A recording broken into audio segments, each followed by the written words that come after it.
स्वागत है आप लोगों का आपके अपने educational channel home science with Pooja के साथ। और जो है आप सभी जानते हैं कि फर्स्ट ग्रेड का जो एग्ज़ाम है अभी काफ़ी देर में है, तो हम जो क्लासें हैं एक दिन छोड़ के एक दिन आपके लिए लेकर आएंगे। और भी कई सारी जिम्मेदारियां होती हैं हम पर, तो इसी रीज़न से मैंने ये डिसाइड किया। पर हाँ, आपका जो सिलेबस है वो पूरा कवर हो जाएगा, ये मेरा प्रॉमिस है आप लोगों से। तो आज हम बात करेंगे मातृत्व के बारे में। इससे पहले हमने पिछली जो क्लास थी उसमें हमने अवस्थाओं के बारे में जाना था, जो कि 2 क्लास में कंप्लीट हुई थी। आज हम बात करेंगे मातृत्व के बारे में। तो मातृत्व एक बहुत अच्छा सुख, जो पूरी कहा जाता है कि माँ बनना एक दुनिया का सबसे अच्छा सुख होता है। और ये खुशी कई बार किसी किसी के नसीब में होती है, किसी के नसीब में नहीं होती है। रीज़न कई सारे होते हैं इसके पीछे, जो कि हम आगे भी ही जानेंगे क्लासों में।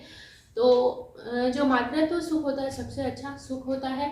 और इसके लिए मातृत्व, हम जो शब्द है क्या है, मातृ और तत्व, अगर इसको 2 भागों में विभाजित करें तो मतलब इसका होगा माँ बनने के लिए जरूरी तत्व। सीधी सी बात है, माँ बनने के लिए जो जरूरी तत्व है वो इसमें आते हैं, चाहे वो पालन पोषण हो, चाहे माँ बनने के लिए क्या क्या एबिलिटी हो, वो सब चीज़ें इसमें इंक्लूड हो जाती हैं। तो आज हम बात कर लेते हैं इन सभी के बारे में। मातृत्व, अगर आपको मातृत्व की जानकारी है तो इससे क्या क्या फायदे होंगे, आपको क्या बेनिफिट होंगे। तो इसमें है मातृत्व प्राप्ति में सहायता। मातृत्व, अगर आपको पता होगा कि मातृत्व माँ बनने के लिए हमें इन अवस्थाओं से गुजरना होगा, हमें ये प्रॉब्लम्स आएंगी, इनको हमें फेस करना होगा, तो आप इजीली जो है इसे जो आपकी 9 महीने की या 10 चंद्रमास की जो अवस्था है, बेसिकली कितनी होती है, 9 माह और 7 दिन, 9 माह और 7 दिन की होती है ये अवस्था। और इसके बाद में जो प्रसव हो जाता है, या फिर आप इसको 10 चंद्रमास भी कह सकते हैं, एक ही बात है ये सारी। तो ये जो है क्या अवस्था है, इसमें क्या रहता है, आपके 9 मास 7 दिन, इसमें हमें हर अवस्था में जो है परेशानी रहती है, कॉम्प्लिकेशंस रहते हैं, कईयों को अलग सबके अलग अलग प्रॉब्लम्स रहते हैं। तो ये चीज़ें अगर हमें पता होंगी तो हम इजीली उससे निकल पाएंगे और अच्छी पूरा सफलतापूर्वक जो है अच्छे और तंदुरुस्त बच्चे को जन्म दे पाएंगे। दूसरा, गर्भावस्था के बारे में पता चलेगा हमें, जैसे कि मैंने ऊपर ही डिस्कस कर दिया, हमें पता रहेगा कि अवस्थाएं जो कितनी निकलनी है, क्या क्या होना है। कई बार हमें पता ही नहीं होता और हम पैनिक हो जाते कि अल्लाह ऐसा क्यों हुआ, ये रीज़न। तो अगर हमें पता है तो फिर हम उस चीज़ से इजीली उसको कंप्लीट कर पाएंगे, उस अवस्था को, और फिर जो है अच्छे और तंदुरुस्त बच्चे को जन्म दे पाएंगे। शिशु का उचित पोषण, अगर आपको पता होगा कि हमें गर्भावस्था के समय क्या खाना है, क्या नहीं खाना चाहिए, ये सब चीज़ें अगर आपको पहले से ही पता रहेंगी तो आप जो है इस चीज़ को ध्यान में रखेंगे और उसके अकॉर्डिंग ही डाइट लेंगे, ताकि जो शिशु को पोषण मिल रहा है वो भी अच्छा मिले। क्योंकि कुपोषित शिशु को जन्म देना भी कोई सही नहीं है, क्योंकि आगे फिर वो बच्चा जो है उसको भी दिक्कत आएगी और बच्चे को जन्म देने, माँ को भी बच्चे को जन्म देने में दिक्कत आती है। तो ये चीज़ें हमें ध्यान रखनी है। तीसरा है इसके बाद में प्रसवकालीन जानकारी, हमें पता रहेगा कि क्या प्रसव के समय और प्रसव के दौरान हमें क्या क्या प्रॉब्लम रहेंगी, वो सब चीज़ें, क्या क्या लक्षण हैं, क्या क्या सिम्टम्स होते हैं, कैसे हमें पता चलेगा कि हम प्रेग्नेंट हैं, या कैसे हमें ये लक्षण सारे पता रहेंगे। तो ये सब चीज़ें जो हैं हम इसमें जान पाएंगे। अब बात आती है मातृत्व योग्यता। मातृत्व योग्यता क्या होती है, जैसे कि जैविक गुण। जैविक गुण का मतलब बायोलॉजिकल जो वैल्यू है वो क्या है, जैसे कि माता का ओवम जो है सही है कि नहीं, उसकी स्थिति सही है कि नहीं, ये सब चीज़ें। पुरुष में स्पर्म जो है उसके काउंट अच्छे हैं, ये सब चीज़ें जो है देखी जाती है। बायोलॉजिकली शारीरिक रूप से माता जो है वो बच्चे को जन्म देने के लिए प्रिपेयर है कि नहीं, कहीं वो कुपोषित तो नहीं है, कहीं वो एनीमिक तो नहीं है, कहीं जो दोनों में ही विटामिन ई की कमी तो नहीं है, गर्भा प्रेग्नेंट नहीं हो पाएंगे, उसमें अगर हो भी गए तो उसमें भी कई सारे कॉम्प्लिकेशन आ सकते हैं। इसके बाद में मनोवैज्ञानिक रूप से हम तैयार हैं कि नहीं। कई बार जो है आपने देखा भी होगा, महिलाएं जो है प्रेग्नेंट होने के बाद में फिर ये सोचती हैं कि अरे हम प्रेग्नेंट हो गए, अब तो हमारी पूरी ज़िंदगी ख़त्म हो गई, अब जो है हम क्या करेंगे, कैसे हम जॉब आगे अपनी ले जा पाएंगे, अगर वो स्टडी भी कर रही है तो मतलब होता है आजकल शादी के बाद भी कुछ जो है अपनी शादी के बाद भी अपनी एजुकेशन कंप्लीट करते हैं, तो वो ये सोचते हैं कि अब हमारी एजुकेशन कैसे कंप्लीट होगी, हमारे फ्यूचर का क्या होगा, ये सब चीज़ें इसमें आएंगी।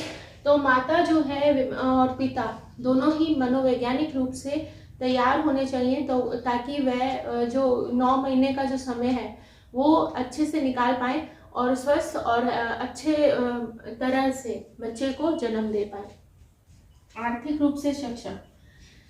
आर्थिक रूप से सक्षम कहा जाता है कि बच्चे को जन्म देना तो आसान होता है, परंतु उसको सही पालन पोषण देना बहुत ही मुश्किल होता है, क्योंकि हर चीज़ के लिए रुपए चाहिए। आर्थिक रूप से हमें सक्षम होना चाहिए। अगर आप आर्थिक रूप से सक्षम है ही नहीं तो आप अपने बच्चे को कैसे पालन पोषण देंगे। आज की जो एजुकेशन है वो भी इतनी ज़्यादा महंगी हो गई है, ऑनलाइन पढ़ाई है, बच्चे की स्टडी, बच्चे की बुक्स वगैरह है, स्कूल की फीस, अगर आप पूरी तरह से आर्थिक रूप से सक्षम ही नहीं है तो बच्चे का सही से पालन पोषण नहीं कर पाएंगे। तो ये तीनों फैक्टर जो है ज़रूरी है ताकि आप जो है अच्छे से बच्चे का पालन पोषण करें और उसको अच्छा और बेहतर इंसान बना पाए। बेसिक फैक्टर के बारे में जो कि गर्भावस्था के समय देखी जाती है, और इनमें से एक चीज़ ऐसी है जो कि जनरली सभी महिलाओं में होती है और ये चीज़ जो है कुछ ही दिनों में चली जाती है, लेकिन एक जो है PPD जिसको बोलते हैं पोस्टपार्टम डिप्रेशन, दूसरा होता है बेबी ब्लूज। तो ये चीज़ें होती क्या है जान लेते हैं। पहला है बेबी ब्लूज। क्या होता है बेबी ब्लूज और क्या होता है PPD। PPD का फुल फॉर्म है पोस्ट पार्टम डिप्रेशन। डिप्रेशन आप सभी जानते हैं कि बहुत ही खतरनाक होता है, हमारे हेल्थ के लिए अच्छा नहीं होता है। तो जान लेते हैं होता क्या है बेबी ब्लूज। बेबी ब्लूज जो है इसमें जो है प्रेग्नेंट होने के बाद में हम सभी जानते हैं बच्चा जब जन्म ले लेता है तो पूरी तरह से जो है माँ पर आश्रित होता है हर चीज़ के लिए, चाहे वो उसको पोषण देना, उसकी भूख है, चाहे उसको हमें टॉयलेट ट्रेनिंग भी उसको हमने उस समय पता ही नहीं होता कि किससे, तो वो सब चीज़ें उसको हमें करनी ही पड़ती है। साथ में जब बच्चा जन्म लेता है छोटा बच्चा तो रात में वो जगता है, रात में वो सोता नहीं है, तो और दिन में जो है माता को काम रहता है, तो क्या होता है इससे माँ की नींद पूरी नहीं होती है और इससे उसको उलझन सी रहती है। सभी जानते हैं अगर हमारी भी अभी इस समय अगर हमारी जबकि हमारे छोटे बच्चे नहीं हैं अभी, लेकिन अगर हमारी भी नींद पूरी नहीं होगी तो हमको भी उलझन सी होगी, हर चीज़ पे गुस्सा आएगा। तो ये जो है कॉमन चीज़ है, ये कुछ ही दिन के लिए रहती है। ये क्या है कॉमन है जो कि सभी महिलाओं में देखी जाती है। सभी महिलाओं से मेरा मतलब है जो प्रेग्नेंट महिलाएं हैं उनमें देखी जाती है, जो अभी जिन्होंने न्यू बॉर्न बेबी को जन्म दिया है। नेक्स्ट है ये कुछ ही दिनों के लिए होती है, कुछ ही दिनों तक रहती है, उसके बाद में धीरे धीरे खत्म हो जाती है। माँ को धीरे धीरे आदत होने लगती है, क्योंकि शुरू में तो पूरी नींद वगैरह हमें पता है, नींद हमारा समय 8 घंटा होना चाहिए लगभग, वो हम लेके रहते हैं। लेकिन बाद में बच्चा जन्म ले लिया उसके बाद में उसका माँ का सारा काम, सारा समय जो है बच्चे के लिए हो जाता है। इसलिए माँ इस समय क्या रहती है, चिड़चिड़ी रहती है, चिड़चिड़ापन रहता है माता में, चिड़चिड़ापन रहता है। साथ ही धैर्य की कमी हो जाती है, धैर्य की कमी, छोटी छोटी बात पे गुस्सा आना, ये सारी कॉमन चीज़ें। फॉर एग्जाम्पल मान लीजिए बच्चे ने वॉशरूम कर दिया है तो हम कह रहे हैं कि आप है ना जरा हमें पकड़ा दीजिए जरा सा, तो अगर कोई जना काम कर रहा है उसके हाथ में कोई चीज़ है वो रख के आना चाह रहा है, लेकिन वो उसको क्या है उसको ये रहेगा कि आप पहले हमें पकड़ा के जाइए, बाद में अपना काम कीजिए। तो उसमें धैर्य की कमी हो जाती है, चिड़चिड़ापन रहता है, क्योंकि माता की नींद कंप्लीट नहीं होती, तो उसको हर चीज़ पे गुस्सा आता है। उसको यूँ लगता है कि मेरा सारा समय बच्चे के लिए ही है, जो मतलब वो कुछ कर ही नहीं पाती है। नहाने के लिए भी उसको सोचना पड़ता है कि बच्चे को किसी को गोद में दे के फिर जाऊँ। उसके बाद में कुछ भी उसका काम है वो अपना कर नहीं पाती है, तो इस वजह से क्या है, चिड़चिड़ापन रहता है। दूसरा, ये वाला जो है पोस्ट पीपीडी यानी पोस्ट पार्टम डिप्रेशन, ये खतरनाक होता है और ये लंबे समय तक चलता है। ये कॉमन नहीं है, क्या है, ये कॉमन नहीं है। और इसमें जो है माता को क्या रहता है, एक तरह का जैसे कि हमें मन में माता को यूँ रहता है कि हमने ऐसा किया ही क्यों, हम मतलब हम अच्छे भले चल रहे थे, हमारा अच्छा भला काम चल रहा था, सब चल रहा था, ऐसा किया ही क्यों जो ये बच्चा आ गया, अब इसको संभालना पड़ता, मतलब मेरा सारा समय इसके लिए ही हो गया, कुछ भी मुझे खुद के लिए समय नहीं मिल रहा है, मैं सारा समय इसको ही दूँ, सारा काम इसी का करूँ, अपनी एजुकेशन है, अपनी जॉब है, वो सारा हम कंप्लीट ही नहीं कर पा रहे। हमें क्या रहता है, एक तरह का गिल्ट रहता है, गिल्ट रहता है कि ऐसा हमने किया ही क्यों। हर चीज़ के लिए वो पैनिक होती है, छोटी छोटी बातों पे वो पैनिक हो जाती है, घबरा जाती है। कोई छोटी सी भी बात हो जाएगी एकदम से घबरा जाएगी, उसके मतलब कुछ भी एकदम, जैसे कि नॉर्मल चीज़ भी है तो उसको नॉर्मल लेके इतना ज़्यादा घबरा जाएगी, पैनिक हो जाएगी, जैसे पता नहीं क्या हो गया, और बाद में हम पता चलता है कि वो जरा सी बात थी। तो ये सब चीज़ें इसमें आ जाएंगी, और अगर इसका सही इलाज ना किया जाए तो महिला जो है वो आगे जाके डिप्रेशन का शिकार हो सकती है। तो क्या क्या देख लिया हमने, बेबी ब्लूज जो कि कॉमन है, कुछ ही दिनों के लिए रहता है। रीज़न ये होता है कि माता की नींद कंप्लीट नहीं होती, वो अपना काम कंप्लीट नहीं कर पाती है, कुछ भी कर नहीं पाती है, बच्चे के लिए ही रह जाती है, तो उसको फिर यूँ वो क्या रहती है, चिड़चिड़ा। और ये कॉमन है, सभी महिलाओं में देखा जाता है, मतलब सभी जो प्रेग्नेंट महिलाएं उनमें देखा जाता है, जो अभी न्यू बॉर्न बेबी को जन्म दी है। दूसरा है पोस्टपार्टम डिप्रेशन, ये जो है लंबे समय तक चलता है, खतरनाक होता है, इसका बेहतर इलाज ना दिया जाए अगर इसको, तो ये आगे डिप्रेशन का कारण बन सकता है। आगे चलते हैं, अब बात कर लेते हैं पालन पोषण की विधियों के बारे में। हमने देख लिया कि मातृत्व के लिए क्या क्या गुण होने चाहिए, मातृत्व, और साथ में हमने देख लिया पीपीडी, बेबी ब्लूज, ये सब चीजें हमने देख ली। बात कर लेते हैं हमें पालन पोषण की विधियां, पालन पोषण की विधियां, ये दी है डायना ब्यूब्रिड जो है, डायना एक वैज्ञानिक थी जिन्होंने पोषण की विधियां बताई है। पहली है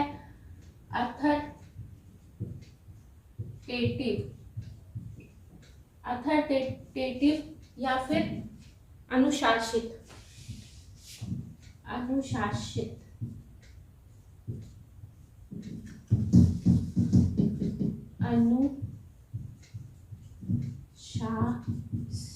अनुशासित। दूसरी है आपकी अथॉरिटेरियन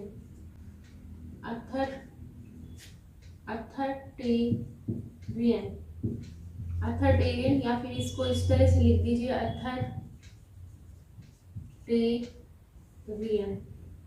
प्रभुत्वशाली या सत्तावादी।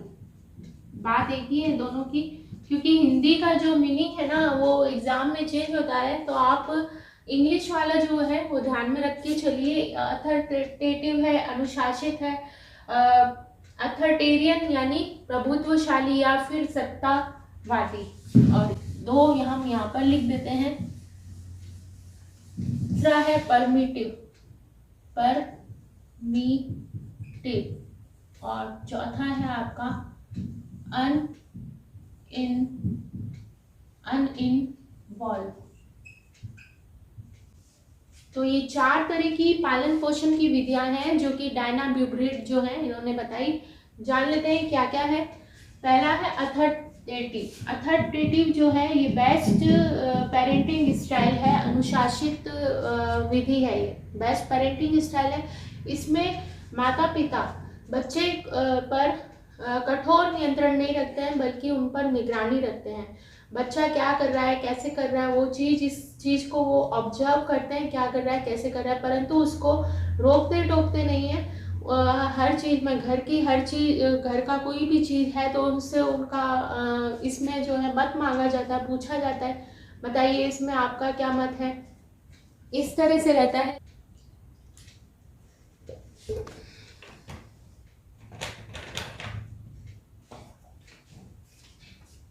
तो अथॉरिटेटिव जो है, अनुशासित विधि होती है, इसमें बच्चे पर अनुशासन कठोर नहीं रहता, माता पिता ध्यान रखते हैं, परंतु ध्यान रखते हैं, फ्रेंडली बिहेवियर रहता है, बच्चे को किसी बात की रोक टोक नहीं रहती है। बट का मतलब यहाँ पर इस चीज़ का ध्यान रखा जाता है कि उस एक्सेसिव ना हो जाए कहीं, मतलब उसको हर चीज़ की अनुमति दे दी जाती है, परंतु ये जो उसके लिए सही है उस चीज़ की उसको अनुमति दी जाती है। अगर वो चीज़ उसके लिए गलत है तो उसको इस चीज़ के लिए समझाया जाता है, ना कि डांटा जाता है।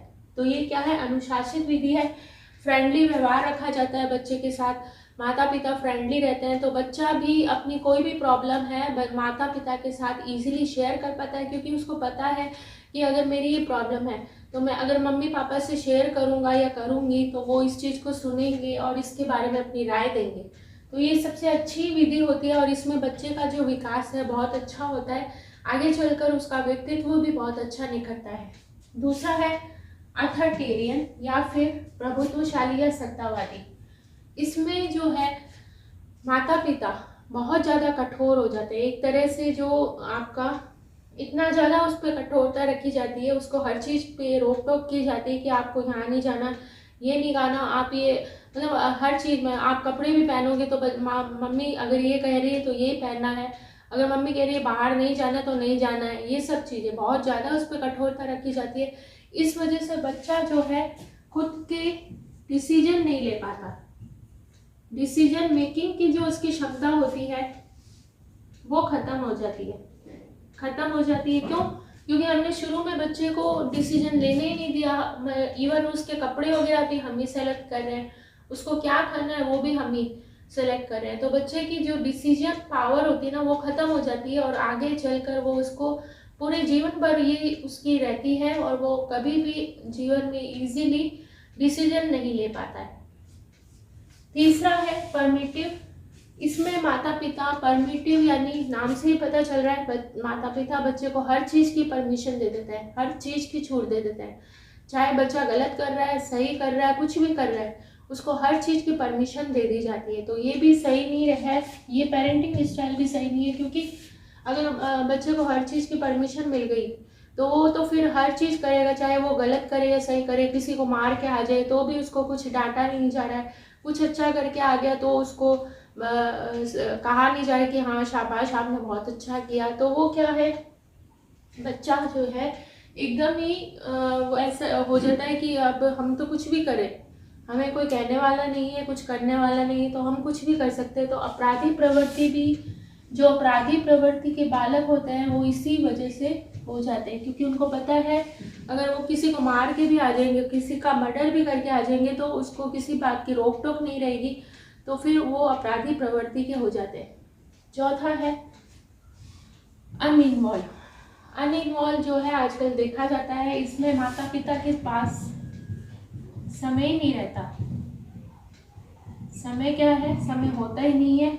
वो माता पिता अपने बच्चा चाहे अच्छा कर रहा है खराब कर रहा है देखने का समय ही नहीं रहता है। बच्चा अगर अच्छे नंबर लेके आया है तो माता पिता के पास इतना समय भी नहीं कि हाँ उसको शाबाशी दे दे, उसको बोले कि हाँ बहुत अच्छा किया। उनके साथ, बच्चों के साथ फ्रेंडली बिहेवियर नहीं रहता, और अगर उसने गलत किया तो उसको डांटने का भी उनके पास समय नहीं रहता। कुछ भी गलत कर रहा है, चाहे वो कुछ भी तोड़ रहा है, कुछ भी कर रहा है, बच्चा क्या रहता है, अकेला ही रह जाता है और माता पिता के पास समय ही नहीं होता है। तो बच्चा क्या व्यक्तित्व है उसका हास होने लगता है, क्योंकि उसको पता है कि मैं चाहे अच्छा करूं या बुरा करूं, माता पिता तो उसको मतलब ऑब्जर्व करेंगे नहीं, देखेंगे नहीं, तो फिर क्या फ़ायदा। मैं अच्छे नंबर भी ले आऊँगा तो भी कोई देखेगा ही नहीं, तो क्या मतलब है। तो ये सब चीज़ें इसमें देखी जाती है। बच्चे को सब चीज़ें दे दी जाती है, सब चीज़ें प्रोवाइड जरूर करवा दी जाती है। बच्चा कह रहा है मेरे को फाउंटेन पेन चाहिए, मेरे को लैपटॉप चाहिए, टैब चाहिए, तो वो इजीली उसको दे दिया जाता है। परंतु माता पिता के पास, बच्चे के पास बैठने का, उसकी बात सुनने का, उसको पढ़ाने का कि आज आपने क्या किया कक्षा में, क्या क्लास में पढ़ाया, क्या किया, मैम ने कैसे पढ़ाया, उसकी बात सुनने का माता पिता के पास समय ही नहीं होता है, तो फिर वो बच्चा जो है उसके व्यक्तित्व का ह्रास होने लगता है।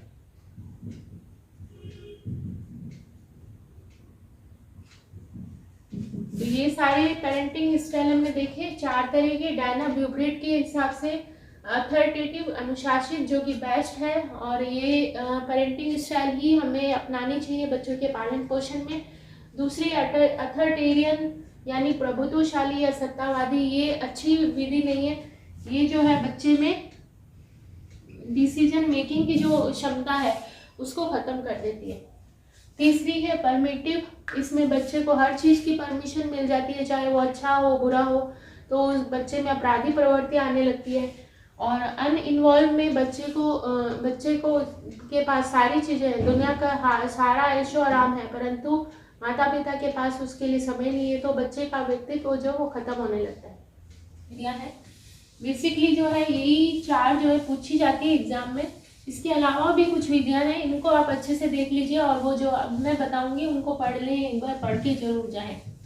और एक चीज़ ध्यान रखें, आप हिंदी वर्जन पे ना जाएं, इंग्लिश वर्जन हमेशा ध्यान रखें अपने साथ, क्योंकि इंग्लिश वर्जन कभी चेंज नहीं होता है, हिंदी जो है चेंज हो जाती है। जैसे कि आपने देखा अभी सत्तावादी जो है उसमें प्रभुत्वशाली, तो आप सोचेंगे अगर सत्तावादी पढ़ के गए हैं, प्रभुत्वशाली आ गया, तो आप सोचेंगे अल्ले ये क्या हुआ, ये ओवर पेरेंटिंग। दूसरी विधि है ओवर स्ट्रिक्ट। ओवर, ये आप जो डायना ब्यूब्रेट वाली जो विधियां हैं उसको रिलेट करते करते चले साथ साथ ही। तीसरी है आपकी पक्षपात करने वाले माता पिता, और चौथी है आपकी तिरस्कार। पहले प्रभुत्वशाली लिख देते हैं, प्रभुत्वशाली, और छठी है प्रजातांत्रिक।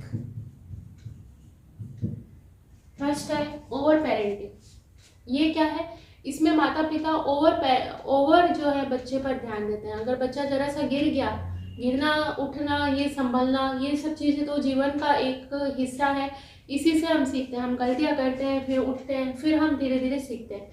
परंतु अगर बच्चा, इसमें क्या होता है, बच्चा गिर गया जरा सा, तो माँ एकदम से घबरा जाएगी कि अरे बच्चा गिर गया, उसको चोट लग गई, फिर उसको नहलाएंगी, उसके डिटॉल लगाएंगी, तो बच्चा सोचेगा कि अल्लाह ये तो क्या हुआ, इतने से लगने मतलब उसको यूँ लगेगा कि मैं, अब मेरे को जरा सी भी चोट पहुंचेगी तो तुरंत मेरे को कोई ना कोई आ जाएगा बचाने, तो वो खुद से डिसीजन भी नहीं ले पाएगा, वो हर परिस्थिति का सही से सामना नहीं कर पाएगा। इसमें क्या होगा, ओवर पेरेंटिंग यानी ज़रूरत से ज़्यादा जो है बच्चे का ध्यान रखना, जो कि बच्चे के लिए खतरनाक हो सकता है। बच्चा क्या है, अब हर चीज़ का को फेस ही नहीं कर पाएगा। उसको पता रहेगा कि हाँ अगर मेरा इस ये हो गया तो फिर तुरंत कोई ना कोई होगा मेरे पास। जबकि अगर बच्चे को इस चीज़ अवस्था से संभलने की, परेशानी से संभलने की मौका दिया जाए, तो फिर बच्चा जो है हर चीज़ को उसके अकॉर्डिंग सोचेगा, जिससे कि उसका माइंड भी शार्प होता है।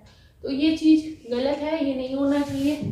दूसरा है ओवर स्ट्रिक्ट। अब बच्चे को हर चीज़ में टोकना, हर चीज़ बोलना कि आप ये कपड़े नहीं पहनोगे, ये खाना नहीं खाओगे, वहाँ नहीं जाओगे, ये इधर इतनी देर तक जगना नहीं है, पढ़ना नहीं है, ऐसे नहीं है, वैसे नहीं है, सब हर चीज़ पर टोका टाकी चलती है।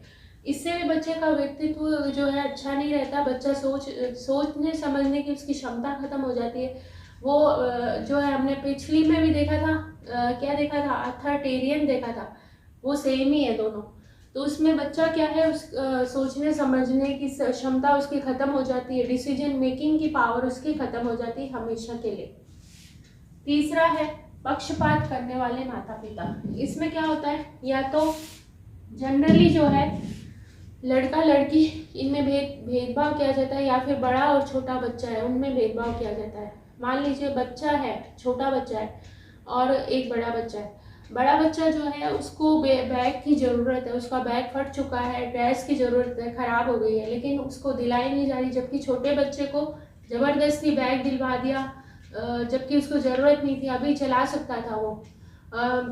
छोटा बच्चा अगर कुछ अच्छा कर रहा है तो उसको खूब शाबाशी दी जा रही है, और वहीं तो थोड़ा सा भी अगर छोटा बच्चा अच्छा कर रहा है और बड़ा बच्चा बहुत अच्छा काम करके आया है लेकिन उसको कोई शाबाशी नहीं दी जा रही, उसकी बात सुनने वाला कोई है ही नहीं, तो इसमें क्या है, बच्चे के अंदर पक्षपात की भावना हो जाती है। और कई बार सुनने में आता है कि बड़े भाई ने छोटे भाई को मार दिया, कर दिया, ये सब चीज़ें इसी वजह से होती है। उसमें क्या है, उस बच्चे जिस बच्चे को बहुत ज़्यादा प्रोटेक्शन दी जा रही है, बहुत ज़्यादा उसकी जो है ध्यान रखा जा रहा है,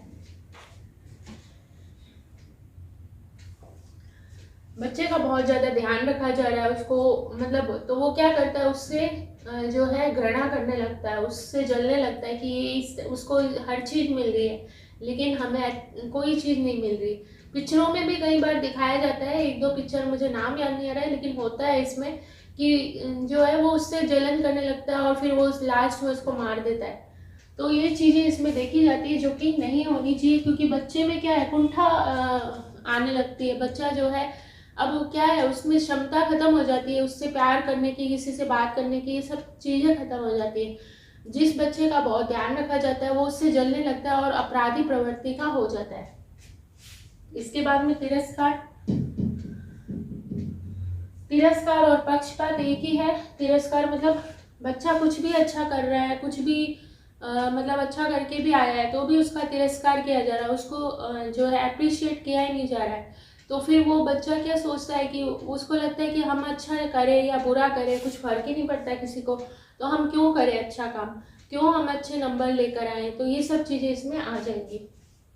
प्रभुत्वशाली, प्रभुत्वशाली वही वाला है, अथॉरिटेरियन वाला ही, ओवर स्ट्रिक्ट, और ये सेम ही है।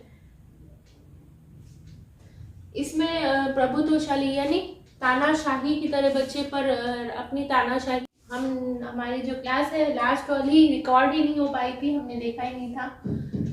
हम बात कर रहे थे ट्विंस के बारे में। तो ये तो दूसरा स्टाइल है। पहला वाला जो है महिला, हम सभी जानते हैं महिलाओं में ओवम यानी अंडाणु और पुरुषों में शुक्राणु होता है। तो ये क्या है, जब ये आपस में निषेचित होते हैं, जब ये निषेचित होते हैं तो क्या होता है, एक जायगोट का निर्माण होता है, एक कोशिका का निर्माण होता है। और इसमें क्या होगा, इसी कोशिका से दो कोशिकाएं और बन जाएंगी। कोशिका का विभाजन होता ही है, हम सभी को पता है। तो एक ये क्या है, मूल कोशिका है। ये क्या है, मूल कोशिका। और इस मूल कोशिका से ही दो अलग अलग कोशिकाओं का निर्माण हो जाएगा। अब ये जो है इनका लिंग हमेशा सेम रहता है, सेम रहेगा इनका लिंग, और साथ में रंग रूप भी सेम रहेगा। तो ये सब चीजें इसमें सेम रहती है। जबकि ये वाला जो है इसमें क्या रहता है, जनरली एक ही ओवम बनता है हर महीने। ये साइकिल होता है 28 से 32 दिन का होता है। और ये जो है इम्पोर्टेंट क्वेश्चन है, ये पूछा गया है कई बार। इसमें क्या है, इसमें क्या होगा, इन जनरल जो है दो ओवम बन जाते हैं, दो ओवम जो है वो होते हैं, और जो स्पर्म होते हैं वो तो लाखों की संख्या में होते हैं। तो फिर क्या है, जब दो ओवम बन गए तो दोनों स्पर्म जो है आपस में एक दूसरे को, दोनों जो ओवम है उनको निषेचित कर देंगे, और इनसे क्या होगा, अलग अलग जो है जायगोट का निर्माण हो जाएगा। और ये इसमें क्या होगा इनका जो लिंग है वो सेम नहीं होगा, अलग अलग भी हो सकता है, सेम भी हो सकता है। इनका रंग रूप सेम भी हो सकता है और अलग अलग भी हो सकता है। मतलब लड़का है तो लड़का है ऐसा नहीं, दोनों लड़के ही होंगे ऐसा नहीं, लड़का लड़की भी हो सकता है, लड़की लड़की भी हो सकती है, इस तरह से होगा। तो ये दोनों जो है इस तरह से जो है ट्विंस का होता है। एक तो सेम कोशिका है, उसी से दो कोशिकाएं अलग अलग बन रही है, और इसमें दो अलग अलग ओवम भी अलग है, मतलब सब कुछ अलग होगा इसमें जो है बच्चा अलग ही, प्लेसेंटा भी इनका अलग होगा, अलग ही प्लेसेंटा में बच्चे का जो पालन पोषण हो रहा होगा। और माता जो है उसको अलग से दो, जबकि हम सभी जान रहे हैं दो जीव अगर पल रहे हैं तो उसके लिए उसके अकॉर्डिंग जो है माता को पोषण लेना पड़ेगा। इसमें क्या है, एक ही इसमें भी सेम ही रहेगा, लेकिन इसका जायगोट जो है वो सेम रहेगा। इसमें क्या है, जायगोट सेम, आपका जो प्लेसेंटा है ना, प्लेसेंटा जायगोट तो है ही, कोशिका एक ही थी, मूल कोशिका से दोनों कोशिकाएं बन गई, और फिर इनका प्लेसेंटा भी सेम रहेगा, एक ही प्लेसेंटा होगा, उसमें दोनों का पोषण होगा, जबकि इसमें दोनों के प्लेसेंटा भी अलग होंगे और इनका जो है वो होगा, मतलब पालन पोषण भी अलग ही प्लेसेंटा में होगा, अलग जो है रहेगा। बच्चे अलग अलग प्लेसेंटा में जो है तैयार हो रहे होंगे, बन रहे होंगे, इनका विकास हो रहा होगा। तो ये दोनों जो है ट्विंस के ही विधियां हैं जिसमें इस तरह से रहता है। ये इन जनरल है, ये जनरली रहता है। ये कई बार कोशिकाओं का विभाजन होने की वजह से जो है दो बच्चों का जो है बन जाते हैं और वो ही ट्विंस कहलाते हैं।